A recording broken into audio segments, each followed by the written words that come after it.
Next, ditch the belt. Yeah, hold up. Now you're going too far. How else am I going to lift all this weight?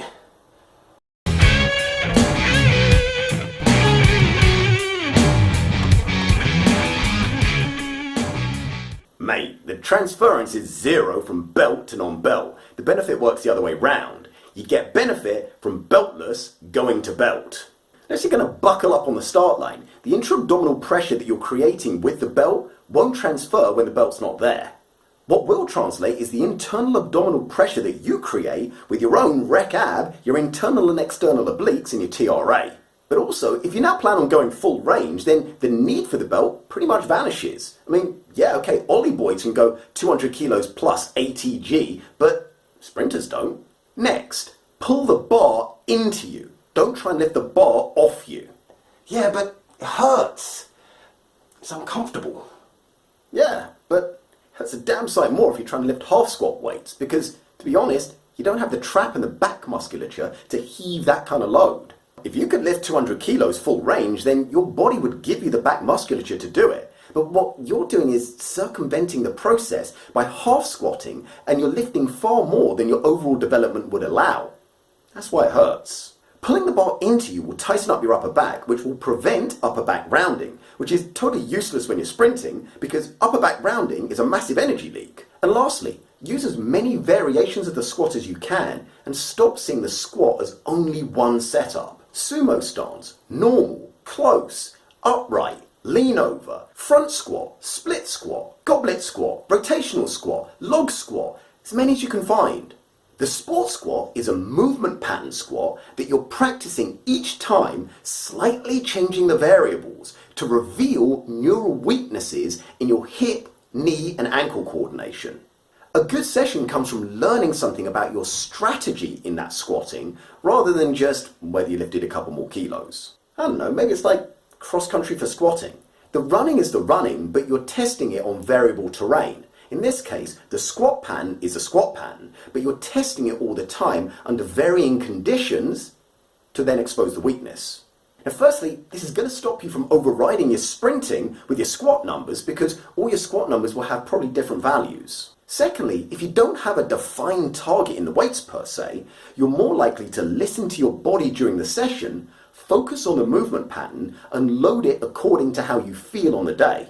No, because what about progressive overload? Thought you'd unsubbed. Bodybuilders have leg day. That's once a week. Most sprinters are sprinting 2 to 3 times a week and lifting weights 2 to 3 times a week. That's 4 to 6 leg days. Bodybuilders have low frequency leg training. That means that they've got to focus on volume in the session and intensity from week to week.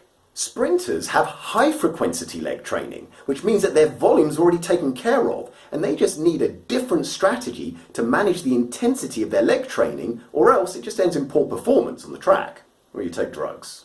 You see, if a sprinter focuses on volume or intensity as the main options for progressive overload, just like a powerlifter, bodybuilder, or Olympic weightlifter, they normally end up at the end of the season either injured or disappointed. So focus on this. First, progressively overload through quality and control of movement.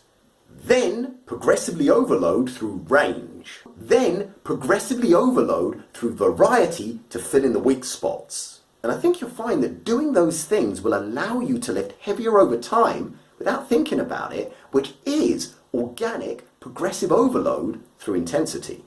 It's retrospective progressive overload though, not prospective progressive overload. But also, doing all of this changes the squat from the magical exercise back to just a coordinated hip, knee and ankle movement pattern and returns it to its former status as a 12.5% tip.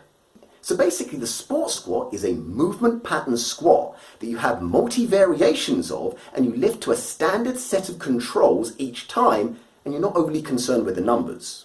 Gradual technical improvement in the variations themselves will give you the progressive overload, but more importantly, you'll just become better at a coordinated hip, knee and ankle control and activation.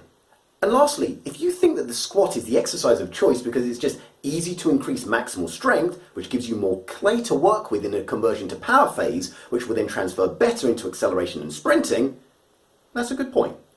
But bilateral maximal strength, doesn't translate over to unilateral activities anywhere near as well as unilateral maximal strength transfers over to bilateral or unilateral activities.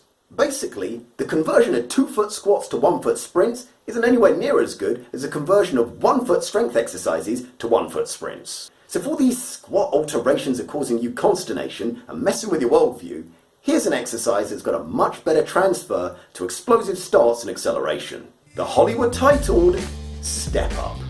It's unilateral, just like you're sprinting. It looks suspiciously similar to the actual running action. It even seems closer to that blocks position. You can adjust variables of depth, knee travel, and torso position to tailor it to your own personal biomechanics. And while it doesn't solve the issue of dorsiflexion for sprinters, it does remove it as an issue because you can just get deeper into your hip flexion to make up for it. That's more glute activation, both glute max and glute med, because you're balancing and helping to build your lateral pelvic stability, which is also another massive energy drain in sprinting.